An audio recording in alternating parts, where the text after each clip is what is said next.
Hi guys, welcome back to Journey Teachers. Today we have Mansi Panani with us. Hi Mansi, Hi, Kriti. how are you doing? Very well. How are you? I'm doing good as well. What's up? What's up with life? Life has been a little hectic off lately. Couple of trainings, couple of clients running around, and just work. Yeah, that's a major chunk of it, I think, 70%.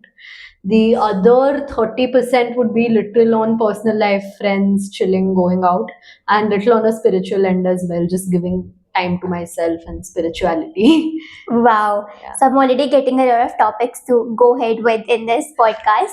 So let's talk a little about you in terms of work. What have you been doing? What have you been up to? Right. So, as you know, that I currently hold a company of my own. It's called Bloom Learning and Wellbeing, which is a 15 to 16 months old startup where we focus on soft skills, life skills, and counseling. So, Bloom Learning and Wellbeing is a one-stop solution for learning and well-being needs of schools and colleges, of corporates, and of individuals.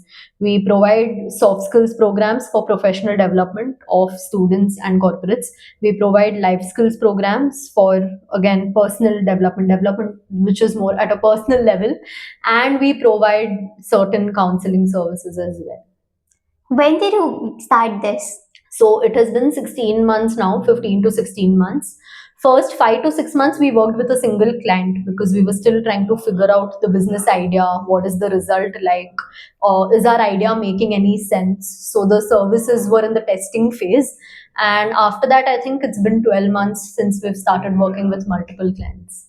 Wow, that's crazy. So how do you actually go about it? How do you first tried and tested this idea of starting Bloom and then you went ahead with going it full time?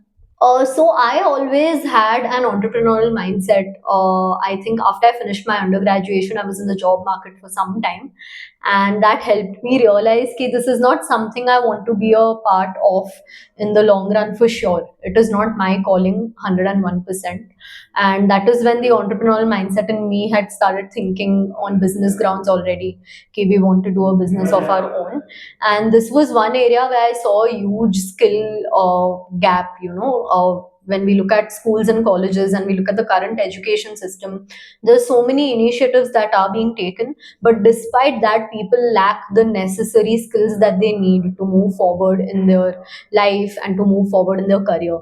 That is when I knew that starting something like this will be a very nice, interesting thing to do, something that serves society for the good and at the same time leads to the development of everyone. So we combined learning and well-being under one roof, and there it is. That's our startup, Bloom Learning and Well-being. That's how Bloom was actually Yeah, born. yeah. So what skills? So we look at soft skills. So soft skills are basically those set of professional skills which a person needs to do well in their career, to do well in certain areas of their life, even professionally, right? So things like communication skills, presentation skills, how to present in a meeting, how to have good leadership qualities. There are a lot of people at a managerial or a leadership level who are trying to work on themselves. So how to have that good interpersonal skills with everyone. There are few people who are a little reserved or shy by nature, and they may not have good social skills as much as everyone around them does. So then they feel left out in a crowd, that I don't have the confidence to speak as much as others do. So these are few things we look at in soft skills. We also have life skills, which is more of a personal or a personality development module for different colleges, where we look at topics like how to overcome peer pressure, how to have certain awareness practices. A lot of kids these days, they are not aware about a lot of things, like the right use of social media, the wrong use of social media. How do you deal with rejection? College kids are going through so much at so many different levels. People have issues with their body image. People have low self-esteem because they've been rejected at some point in time.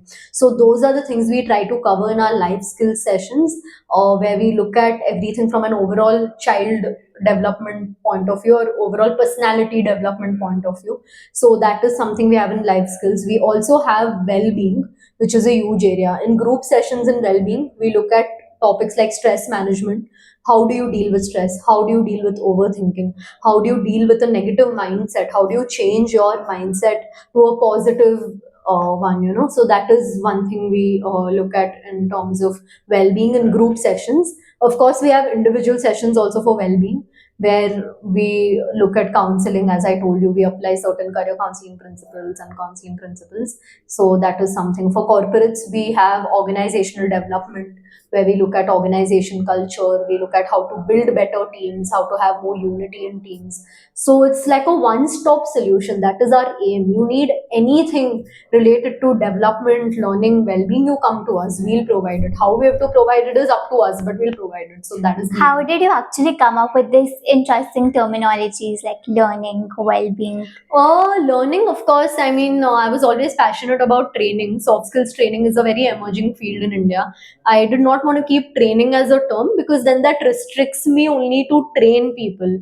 Uh, there are multiple ways in which you can teach something to someone. You can be a mentor, you can be a coach. So that's why I changed the term to a more generalized term called learning. And in the HR sector today, corporates would know that there's something known as learning and development, which is a very emerging field. So having that in mind, learning and development, was Bloom Learning, because we have everything under one roof for someone's learning and development. And of course, well-being, keeping mental health and counseling in mind, we wanted to name it as well-being. Pretty interesting.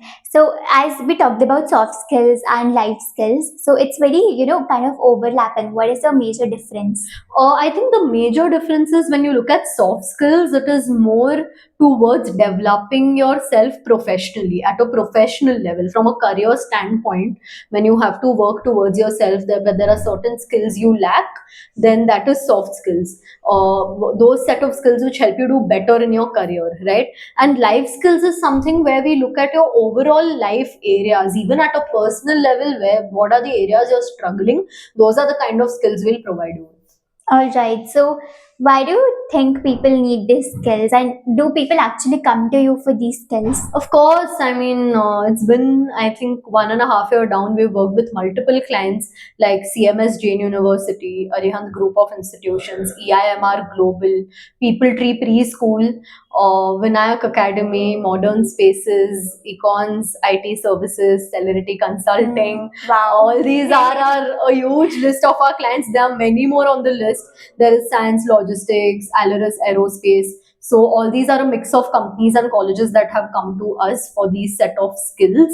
We've also had people coming at an individual level for counseling purposes, right? So I feel people require this because the education system is such that it provides you with all the subject knowledge that you need. It somewhere also makes you confident. These days, colleges have gotten into a lot of extracurriculars, activities, and festing and all that. But when it comes to these specific issues that you're facing at a student level, there's no one to guide you. Now, all students, even after having the best education system, somewhere or the other, they're struggling with their own personal problems. They're struggling with friendships, they're struggling with relationships, they're struggling with some form of substance addiction, I would say, in the current times, especially with alcohol and smoking and all those things getting so prominent. Students are struggling to even leave it, even if they wish to. They're struggling to wake up early on time. That is like a habit that seems impossible for them to form, right? So that is also something that they're struggling. So these are the areas where we help them at a personal level. As well as professionally, there's something known as placement training that we have as well. So we help them form their resumes. How do you craft your good cover letter when you are writing a cover letter to the company where you're applying? How do you crack a job interview? Now, these are areas where people do not get help from the education system, sadly. Even if they do, it's a very surface level help. Nobody wants to go deeper and give them that guidance. So that's the guidance we provide at an educational institution level. At corporate level, it's obviously similar skills, but the way of guidance is different. Yeah, of course. I feel like academics, to some extent, they can't teach you these skills. So you have to have, these soft skills which are needed for you to grow in your career. So, what is the difference in reaction to the when you pitch to schools and colleges, or maybe when you go to students. So for example, if you are able to pitch schools and colleges in a certain way that they understand the importance of these skills, but students then react that okay, फिर से कोई external mentor or trainer, she has come to teach us and it will be a lecture kind of a thing, or what is it? Yeah, 100%. That's a very right thing that you have mentioned, that students tend to think that way. We have another motivational speaker Yeah. who's going to come and speak motivation and get out of the Hmm. classroom. But that's not what we do. Every time, at least I am going to an educational space for a session, I tell students, not very long ago was I a student. I have faced similar struggles that you all have faced. I have gone through similar challenges that what you all are going through, and I am here only to help you with those, because you may not have an outlet to go to, but here you have a therapist, you have a mentor, you have a coach. If you're looking to develop any of your skills, you can come to us. If you're looking for counseling, if you're looking for guidance on a personal level, you can come to us. And the kind of space that you are in right now, I have been there, I've done all of it, and sadly I had no one to guide me at that point in time, at least at a professional level, right? So that's what we try to tell them and break the ice. We are there for their good, and they are going to benefit from it. So how do you make sure that everybody is well engaged? For example, people who are not interested. So how do you make sure? So we have different methods to do that. We have a lot of engagement strategies, audience engagement strategies. We do a lot of activities in the session. We make people interact with each other. The session is such that it's not constantly me talking in a classroom setup. People will get to walk around, move around, talk to each other, learn from each other, activities, self-assessment. So we keep them so engaged with that, they do not even realize where the 1 or 1.5 hour of time went. So that is one way in which we keep the audience engaged, and we tell them already in the beginning of the session as to what they're going to learn from this session. Sometimes people don't know what they're going to learn or how is it going to benefit them. That we try to bring into light, so then automatically people tend to develop interest. Right, because I feel like these sessions have to be more activity based, so that you just can move around the maybe the classroom or that space was just set up. So why do you think any success story you would like to share, so that it will be helpful for people to better understand? Yeah, two success stories, if that's okay with you, I'd like Yeah. to share. One at an educational level, where we were doing a project with Arihant group of institutions. Initially, our plan was to just do these group sessions for the kids on different topics like value education, house mein, and there were a lot of other topics like personality development and life skills was there. Communication skills was an important topic that we took up, but the sessions thankfully turned out so good that a lot of students reached out to us personally, and we expanded our contract with Aryan group of institutions at a counseling level also, where we started conducting counseling sessions for the kids. That's how comfortable they got, and I had the best time of my career there, I would say, because every time I would enter there were 10, 12 students easily on a daily basis. They would want to come and meet me in my cabin after the classes, saying, Mansi ma'am, this happened with me, that happened with me, can you guide me, I am stuck here, this is the issue I'm facing. Anything personal to them, big or small, they would come and share with me, seeking for guidance. So that was our biggest success story, where we really felt like we are impacting lives and impacting students. So many students turn into confident communicators. People who were so scared at one point in time to come and speak on stage then got so comfortable in the whole process, because in the end we had a way to test how well our training session went. So we had like a public speaking competition where students who were so scared to speak gave like a 4 or 5 minute long speech, and it came off as a surprise to us that this is a huge change in a very short span. So that was our first success story. Second success story was we did this corporate training in a firm in Delhi, which was our outstation training with Celerity Consulting. And employees there, it was their first time. They've never had a culture of training before. They were trying it for the first time, and they had the best time, like learning things like soft skills, team building, having an interaction with everyone, and how to learn from each other. If there are conflicts in a team, how do you resolve? So those things we did in the Delhi training, which was again really good for our clients. They were very happy. So that was the second success story. Right. So basically, when you like, go out and talk to these people, you build connections, and you are impacting their lives with whatever you are talking. Yeah. So where did your journey begin? How did you figure out that you are into this field, and what motivated you to begin this journey? Oh, very interesting question. Requires some amount of vulnerability from my side. So, at least in my case, as a teenager, these are issues I faced firsthand myself. Like earlier, if I take the story back to 10 years down the line, teenage Mansi, now I'm an adult version of Mansi, of course. But if I go back to the teenage version, every time I felt rejected in my personal life or professional life, I would take that to my heart. I didn't know how to react. It would take a toll over my mental health. And exam stress was something I experienced on a daily basis. I used to be one of those students who caught a fever every time before an exam, right? And then I was also facing a lot of issues in understanding who are the right set of friends in my life, who are the friends who are not very healthy for me. So those were kind of issues I was facing. Then there are certain issues I saw which were happening. I did not experience it personally, but it was there around in my crowd. People were facing issues with addiction on smoking and drinking. There were so many students who were trying to quit, at least in my time. But once that addiction came in, they were not able to do. And just building those good habits, they were not able to do that. Or negative thinking is something I've seen. A lot of people just tend to, dwell onto negativity. It becomes difficult to overcome. So these are few gaps I faced in my time, thinking I have studied in the best schools and colleges. Despite that, these are things I don't know. Nobody taught me. So this is a huge gap in our, education system where these are things people are not taught. That is when I felt the need of it. First point. Second point was I was doing this public speaking course in my BBA called from Toastmasters International. It was a public speaking certification. So when I did that public speaking certification, I was chosen as a mentor in the club for the next year to help people with their public speaking skills. So when I did that, when I did Toastmasters mentorship for 1 or 2 years, that is when I got a different level of satisfaction when I was helping people overcome their fear of speaking. So that is when I knew this is my calling. This field looks good. I always wanted a people oriented field, that was for sure. But this was something that I that caught my attention. Ki, training is something that is keeping me satisfied in the long run. So that's what led me to this whole journey. These two main things: my few observations as a teenager, my experiences, as well as my public speaking course. For a teenager to observe these things and make sense of what's happening around, it's really very difficult.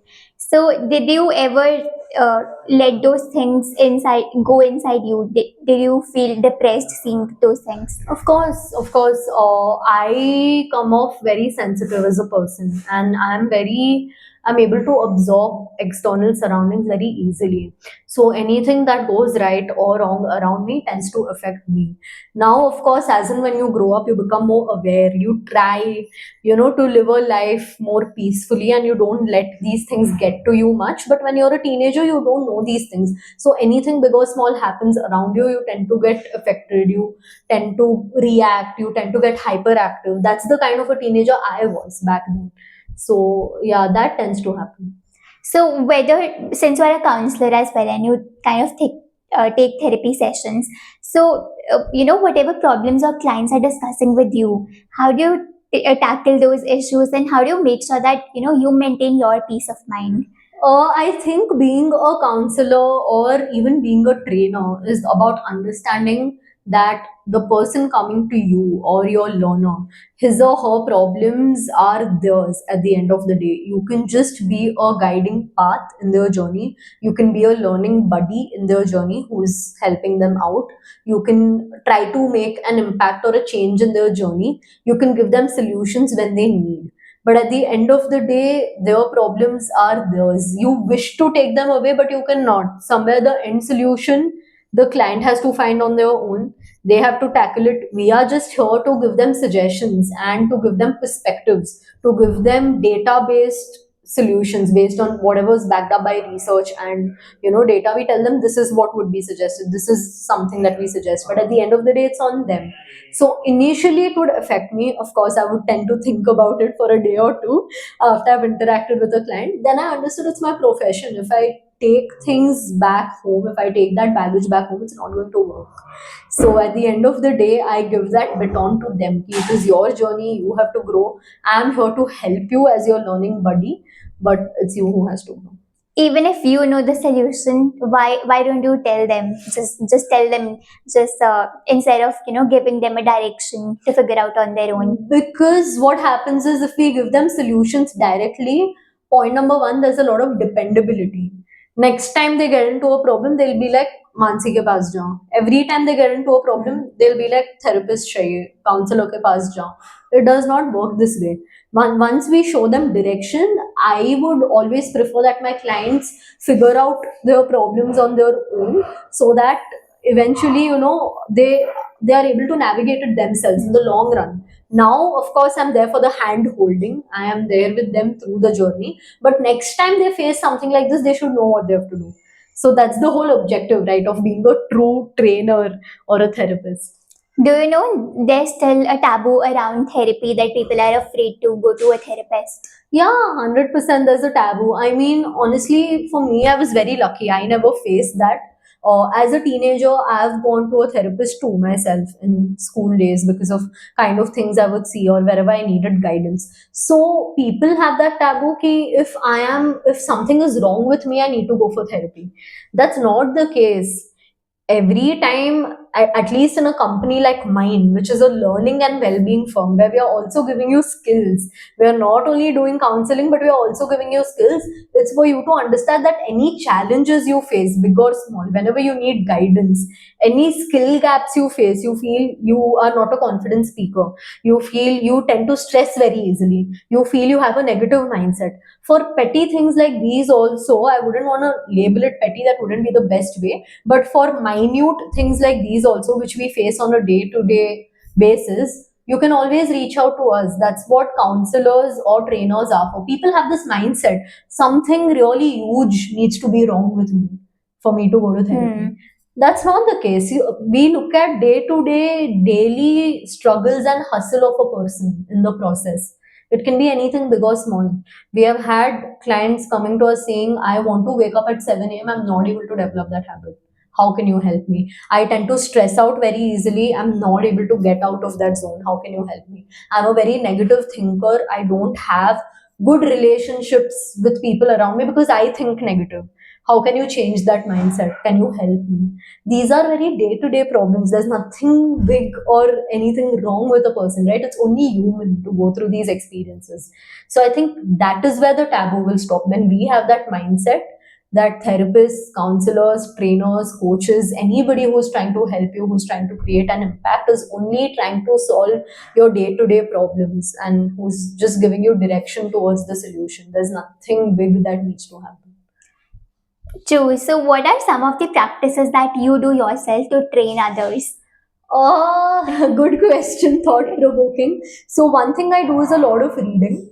Reading, ours is a field all trainers would agree, all trainers, coaches around, whoever's watching this would agree that ours is a field where we require a lot of knowledge ourselves, because we're constantly giving knowledge out. So, we need fresh knowledge.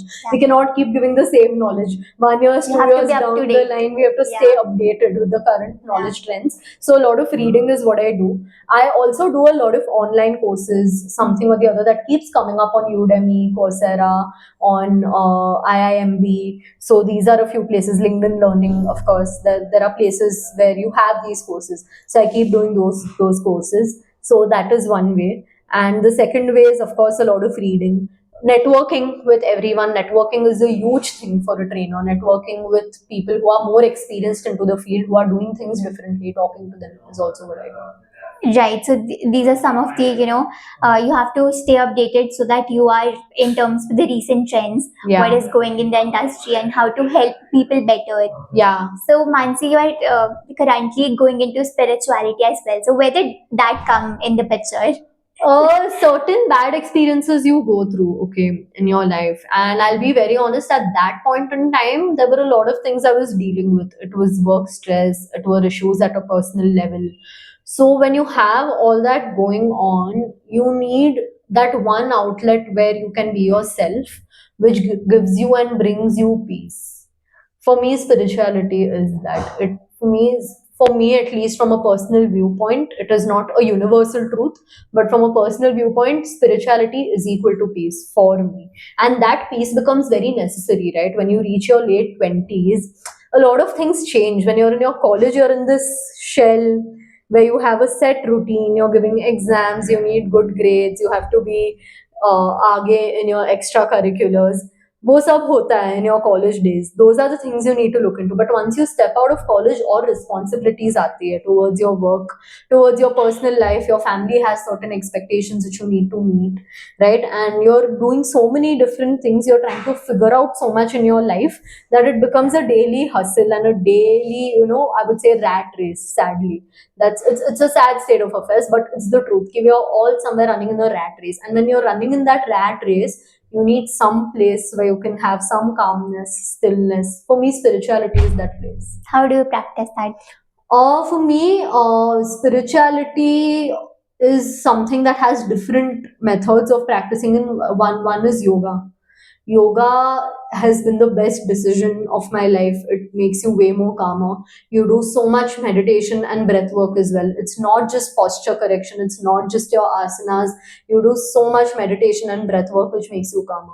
So, yoga is one way. Meditation is also a part of yoga. You can also do it separately. So, in meditation, there are breathing techniques, grounding techniques, which I know of course, as a psychologist. I can't not know that. So, I practice those. Journaling is a good method. And apart from that, I just stay grounded to my religion. So, by religion, I'm a Jain. Now, every religion dictates different rules and theories. I personally believe in the kind of rules that my religion brings about, because Jainism is a very scientific religion. For those who actually put in the effort to understand a few principles that Jainism gives out, it is very scientific in nature. So that's why I started believing in it, because it made logical sense to me, right? A few principles that are given. So I always try to go to that religious side also. But it's a personal choice. Few people may not want to be as religious or as dedicated to their religion. It is a choice that you make. For me, small part of religion is also spirituality. Do you think spirituality, as we may say, it's a very Gen Z thing? I don't think so.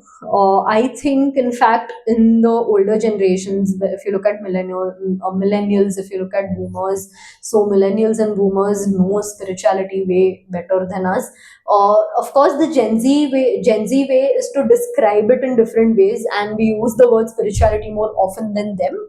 But when it comes to the daily habits and practices, right, I feel their habits and Like the practices dual are, practice. yeah, that is way better than us, because the kind of habits and lifestyle we have is not very sustainable, to be honest. Waking up late, most of us struggle with waking up in the morning. Staying addicted and glued to our devices, that is not something that has come off as a very generational problem. I'm sure even you would agree, it was not a problem during our parents' times or during our grandparents' times. These days itself, it's become like a huge addiction, right? So these are a few practices which make you less spiritual. That's why I feel the older generations are more spiritual. It's not a Gen Z thing. But Gen Z has just started the term spirituality and started using it more. But the application of that term and the application of being spiritual is more in the older generation. To make it sound very fancy, so they are using kind of spirituality as a term. Yeah, but to be spiritual, we need to understand those things. There are few practices you have to really let go of, like your phone addiction. Waking up late in the morning, 10, 11, 12, is not very recommended, because you lose out on the good golden happy hours of your morning. It's called golden happy hours because the sun is the highest that time in the morning hours, and it's happy hours because you're highest on your energy level. So you lose out on all that. So those things or those practices are not recommended. We are so lazy to even exercise. Most of us have our own vehicles. We want to take a cab, auto. We are so lazy to even walk 1 kilometer. And this was me few years back. That's why I'm saying it. And I've been there. I've done all of it. But now that I'm out of it, I've become way more active in terms of exercising. I love walking at least 10,000 steps every day. If I don't do that, I at least hit the gym. So I started hitting the gym recently. I go for group classes where dance, yoga, weightlifting, strength training, all of them are combined in the same gym. I go to cult fit group classes. So that is something I've started doing. So it has helped me become a lot more better as a person, you know. So I think these are things we need to give up on as Gen Z, I would say, or the current generation. These are few practices to give up on: waking up late, staying addicted to your devices, staying lazy, not wanting to exercise, eating all sorts of junk all the time, limiting your consumption of junk food. These are a few things which Do you like this version of yours more? way better, way better, way better. It's a way more self-aware version, I would say. With that comes a different level of peace. There's a different level of calmness. When I used to be that college version of me, I used to binge eat on junk like anything stressful happening during my day. 4 cupcakes at once, 5 cupcakes at once, not being able to wake up the next morning, staying addicted to my phone, mindlessly scrolling on Instagram. I'm way past those habits. And now when I think of that zone only, I'm scared कि नहीं जाना. छोड़ के आ गए, अभी आगे नहीं जाना, बस हो गया. It's done. And I wish and I pray that for the current generation as well. Because since I'm a trainer, I look at all my students as all my people only. कि I'm here to help you. So I wish they also let go of these things and become a better version. How does one undergo that mindset change? I think at one point you get fed up. That's the only simple answer to it. At one point, you get fed up. You get that realization it's not good for you, and you have the remote control in your life. And how you get that realization, also, I'll tell you in small parts. If you keep overeating or if you keep binge eating, your body is going to take a very wrong shape. And more than your body taking a wrong shape, you'll feel horrible inside about your health. At some point in time, you'll have to visit the doctor. At some point in time, some turning in your health will come. And when the report is in front of you, you'll be like, shit, I made a mistake there. There's nobody else to blame. I ate junk. I ate a lot of sugar. I was binge eating while I was watching series, or I was binge eating when I was stressed. That's why this happened. That is one way. Second, Instagram. Mindlessly scrolling on Instagram, you're going to compare your life to somebody else's life, which is a very unfair and very honestly, I would say, stupid thing to do. Everyone has their own journey. Everyone has their own timelines. Universe has plans for you. What you require from your life, for example, what Mansi requires from her life and what Kriti requires from her life is different. Why will Kriti compare her life with Mansi? So these realizations, when it starts hitting you, right, that's when it's just a decision you make for yourself ki abhi I'm done. I want to feel happier. I want to feel more comfortable in my skin. I want to feel at peace. I want to focus on my work. I want to have a few good set of friends, and that's about it. And when you do that, it gives you the ultimate peace of mind, which one is actually Yeah. looking for. Yeah. Even now, there are moments when our peace of mind gets affected. I wouldn't say that because life is challenging. Of course, there are ups and downs, but somewhere you gain that remote control over a lot of things, right? Especially on your habits, and habits influence your state of mind. So if you have good habits, you'll have a good state of mind, and a good state of mind is a peaceful mind, a happy mind. So that's the whole logic. Right, okay. So when you go to any school or college, what is the process, or maybe any corporates also, what is the flow of the session that you are looking at? It depends. See, we, at least in my organization, Bloom Learning and Wellbeing, we provide customized sessions. Sometimes the client tells us we want an 8 hours training, morning to evening. एक दिन में खत्म कर दो जो भी ये content देके.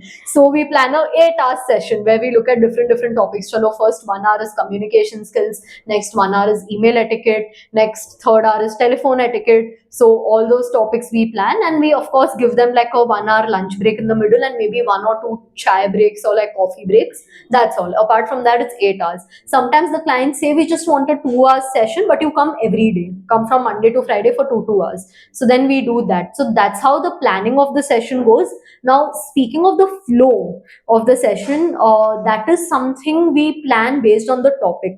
So sometimes the topic is such that it's more theoretical in nature, it's a little dry. So then we try including activities and energizers and things to do for the audience. Sometimes it's a lot of artwork where we need a lot of props. So we plan according to that. So there is a set specific flow which we give to our client, whether it's a school, college, or a company. We tell them this is what we're doing under this topic. You tell us your expectations. Do you want us to add or remove something? We'll do that.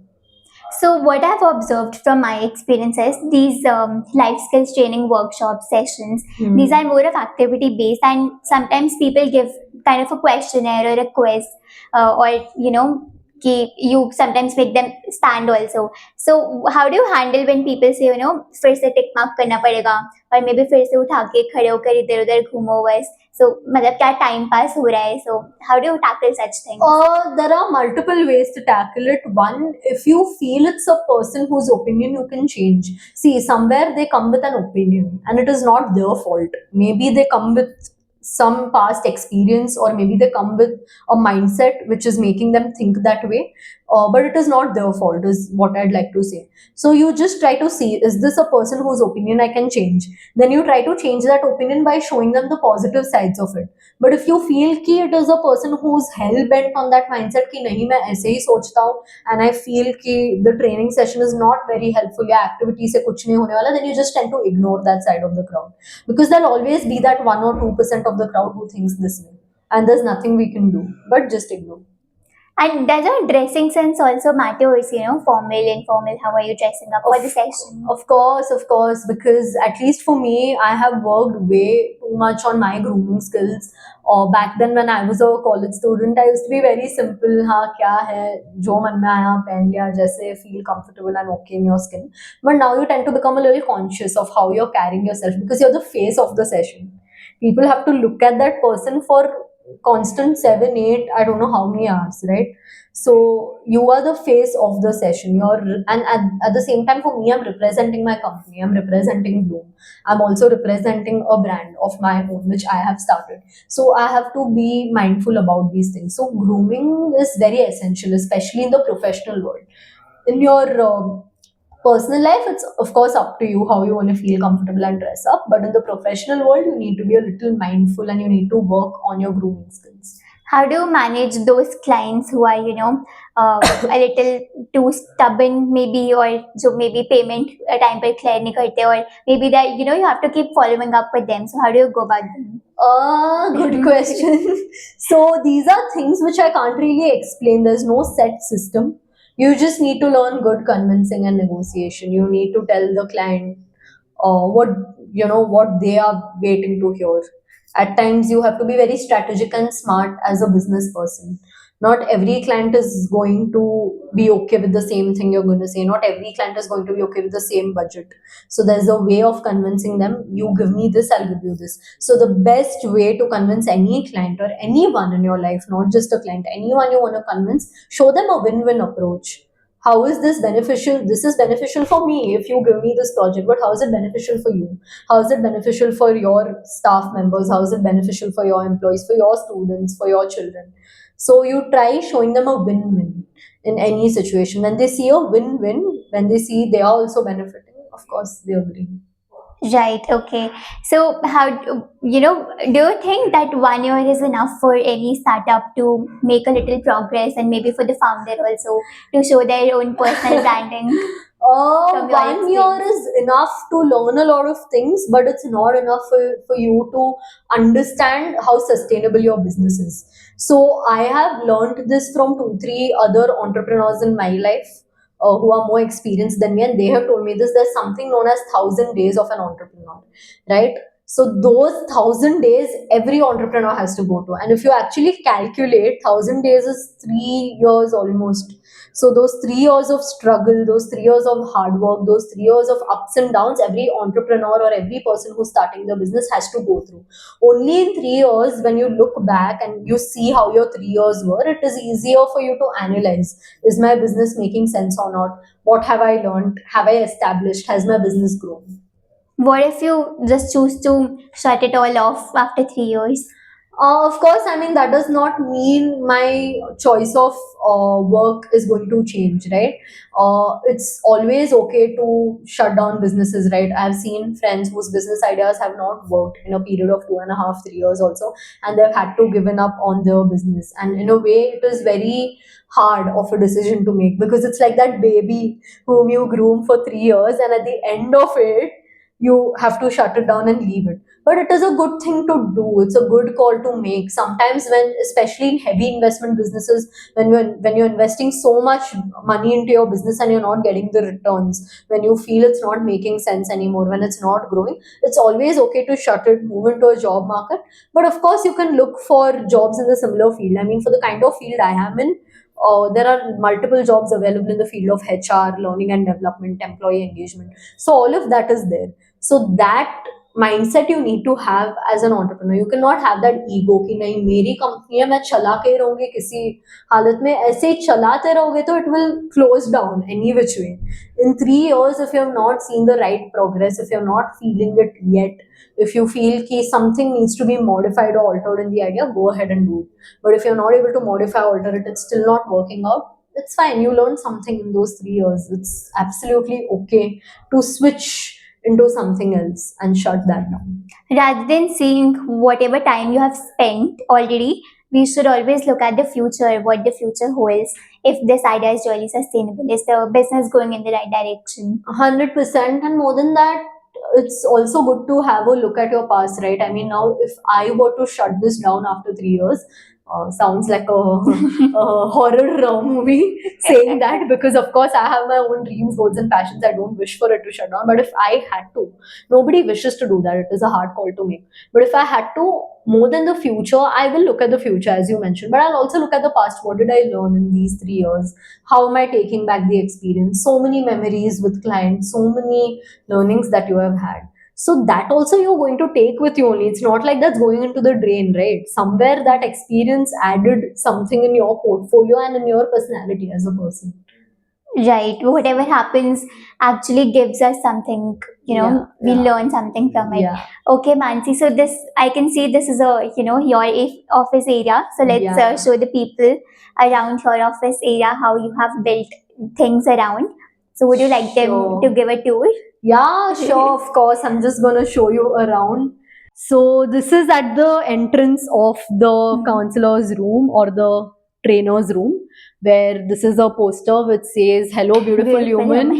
Can you read it? Welcome to Bloom Learning and Wellbeing, a safe and uplifting place that helps you transform, learn, and grow. Yeah, and then after that, our objectives are given and what we wish to do. Nice. This is just a nice portrait which one of my team members had made. It says, "Take care of yourself." So it's a gentle reminder to everyone who's coming down here.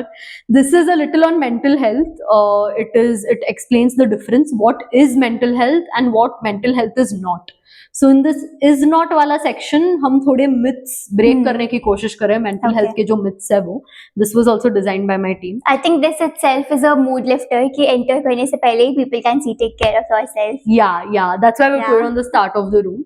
So now we'll quickly enter. Here I've put another small poster which talks about what are the kind of services that we provide, right? Okay. And this is with respect to personality development. This is with counseling. So the client understands what are a few kind of services, what are the topics we look at. So they get a good example through this. Now I'll just quickly get you inside the room. So as soon as we enter, there is a little reading material here for our clients. कोई भी आता है client meetings के लिए भी. This says some habits that make you unhappy, how to find happiness, the art of effective communication, and daily time wasters or things to avoid. So this is what we have. Now, if we look at this, these are a few books which I have read personally, self-help books and knowledge-based books which have helped me. A few very well-known self-help novels. Most of them are in the self-help genre and very helpful. So I just thought I should. What are your 3 favorites among these? 3 favorites. First one is Atomic Habits. Okay, by James Clear. Okay. Next is, of course, Think Like a Monk by Jay Shetty. And we also have The Power of Your Subconscious Mind by Dr. Joseph. Wow. So these 3 are my favorite. I've read all of them. Top 3 recommendations, guys. Yeah. So these are a few books. And I also have my own novel, which is kept here. This is my own self-published authored book. That's so amazing. Yeah. So making it worthwhile. Yeah, it Mansi was K. Panani. published in 2019 and we've just left a few copies here for members to see. These are a few of my accolades, or rather I would say achievements that I've gotten from Toastmasters and from other competitions. other speaking competitions, training competitions that I've been a part of. So that. And there are other codes. for There it, are other yeah. quotes, just like reminders for Okay. clients. Now, this is a whiteboard we have. Like Hmm. whenever we are trying to do a session or explain something to the client, we place it on the chair like this. So whenever the client is seated, we can explain it to them through the help. And what of is this whiteboard. interesting thing on Yes, your table? I was just going to show you that. So this is called Zoe. This is our mood buddy. So whenever the client is happy, there is a psychological fact that is said that when a client comes into a therapist room, when they see something living or non-living feeling the same emotion as theirs, they are able to open up easily. So we have a happy Zoe, and we also have a sad Zoe. Oh. So whenever the client's not okay, we just place this normalizing the client's emotions more. It's okay to feel sad, but you're soon gonna get here, which is a happy state of mind. So that's Zoe. We always keep him here during all our It's sessions. a pretty interesting and cute. Yeah. thing And that's all. This is just the seating space, as you can see, and this is quite spacious. We are trying to revamp this a lot more. Okay. So, So that's yeah. your seat, and That's this my is the seat. This is the client's client's one. seat. And here we are planning to put like a bean bag. We are trying to do a lot of interiors better for this space. We are trying to have like a neon signboard here with a nice quote. So all those things are yet to happen. But so far, this is where we are, and I'd like to believe it's a good place we are in. This is a very good place and interesting one to get started with, since you are, it's been Yeah. 1 year, and I can really see that you have decorated the place so well with those posters and those quotes. Books are there. In fact, Zoe, Yeah. this is the main attraction. Yeah. So thank you so much for giving the tour. Yeah, thanks a lot.